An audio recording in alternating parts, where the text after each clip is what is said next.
this message ये संदेश, is the message devil fears the most. ये वो संदेश है जिससे शैतान सबसे ज्यादा डरता है.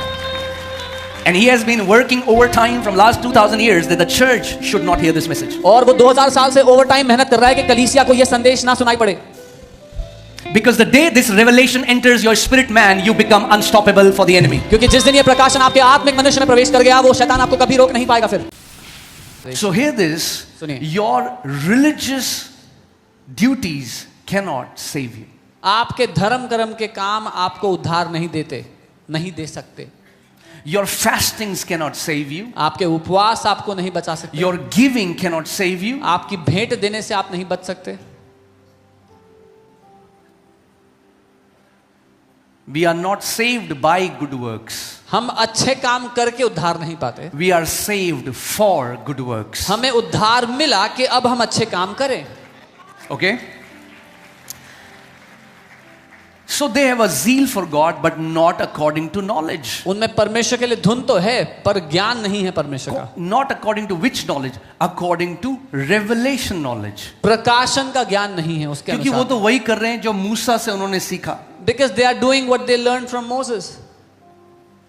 They are circumcised. उन्होंने खतना किया. They are observing all the Jewish festivals. सारे यहूदी पर्व मनाते हैं.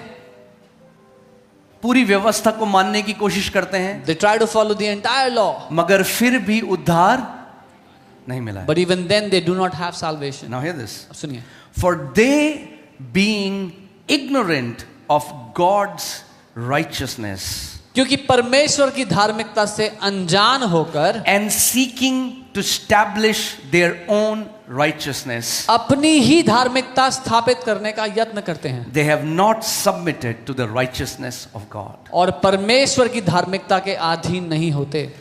वो परमेश्वर की धार्मिकता से क्या है? अनजान है.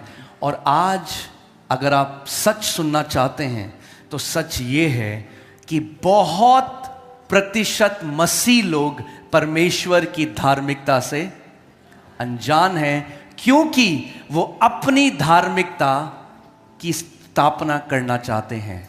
Even today, if you want to hear the truth, many believers are ignorant of God's righteousness because they are trying to establish their own righteousness. And this is the message devil does not want you to hear. और ये वो संदेश है जो शैतान नहीं चाहता कि आप सुन पाओ. आज भी मेजॉरिटी मसीह जो आपको मिलेंगे, उनकी लाइफ का सार मैं आपको बताऊं, ज्यादा उपवास करो, ज्यादा प्रार्थना करो. Even today, majority believers you will meet, let me tell you the summary, the crux of their life. Pray more, fast more. It's not wrong. गलत नहीं है वो सब. Please understand my heart. मेरा दिल समझो. But they are trying to establish their righteousness by their fastings and prayers. That's the problem. लेकिन वो अपने उपवासों और प्रार्थनाओं से अपनी धार्मिकता को स्थापित करने की कोशिश कर रहे हैं, ये दिक्कत है.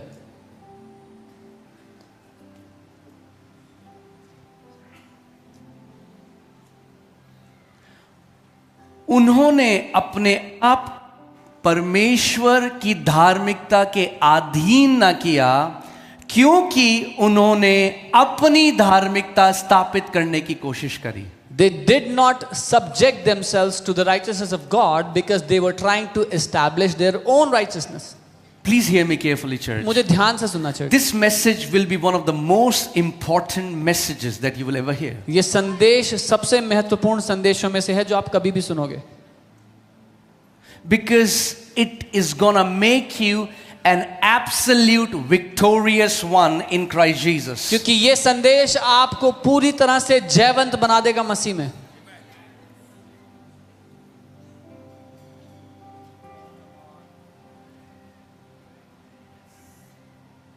कैसे मनुष्य धार्मिकता स्थापित करने की कोशिश करता है? How does man try to establish righteousness?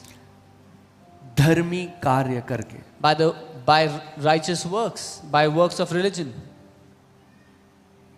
यहूदी लोग कैसे अपनी धार्मिकता स्थापित करना चाह रहे थे परमेश्वर के सामने? How were the Jews trying to establish their own righteousness? अपने उपवासों से, By their fastings, अपने देने से, by their giving, अपने सारे जो उनके रीति रिवाज थे, जो विधि थी, उसके द्वारा जीने से. by following all the rituals, living according to their traditions.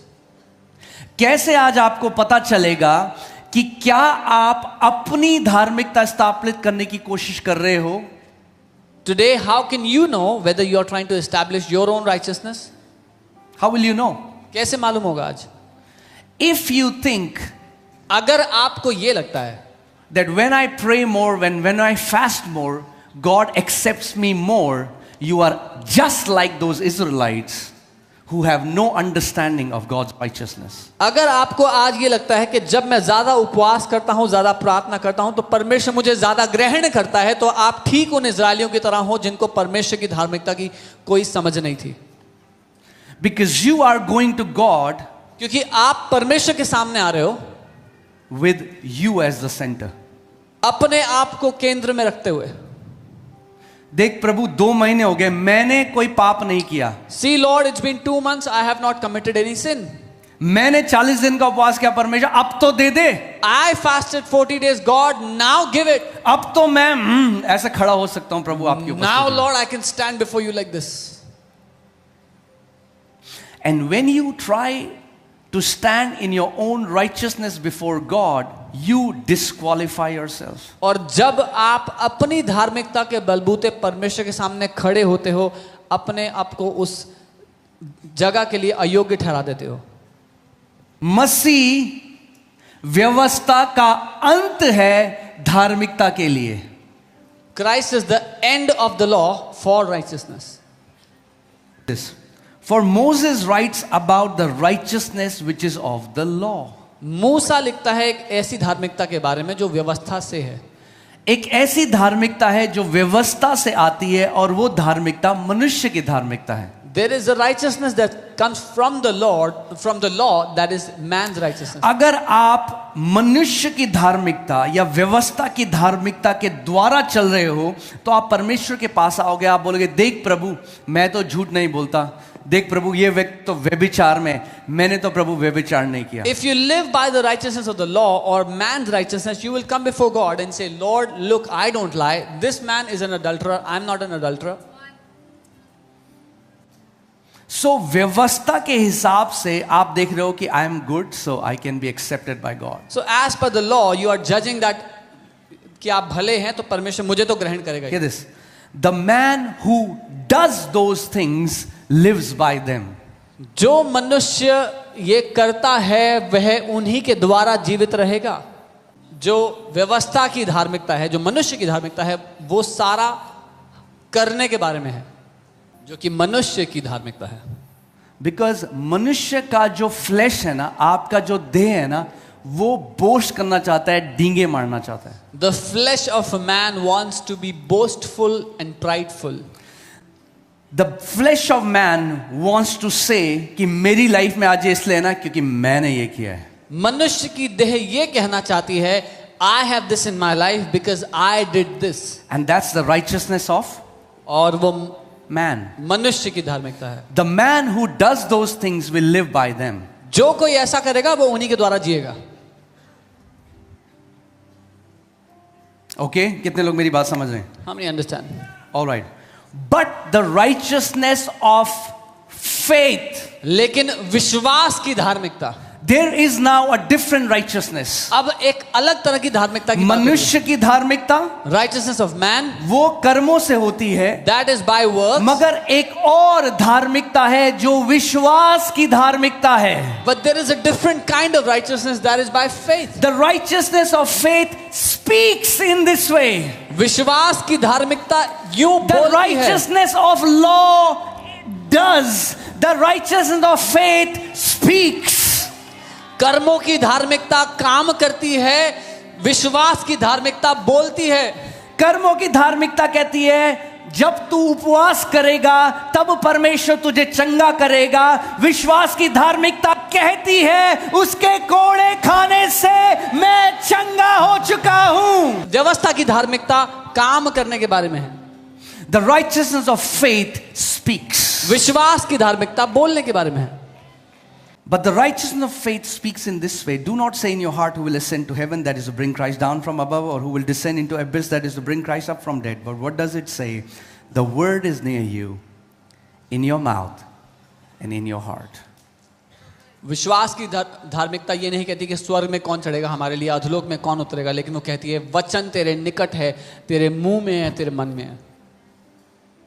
विश्वास की धार्मिकता को अब मसीह को वापस बुलाने की जरूरत नहीं है कि मसीह वापस आए, क्रूस में जाए, अधोलोक में जाए।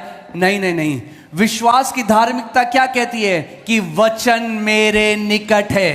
The righteousness of faith does not ask or does not need Jesus to come back, go into the abyss or ascend into the heavens. It says, word is near me, in my mouth, in my heart. Hear this, अगर मैं इसको साधारण भाषा में आपको समझाऊं,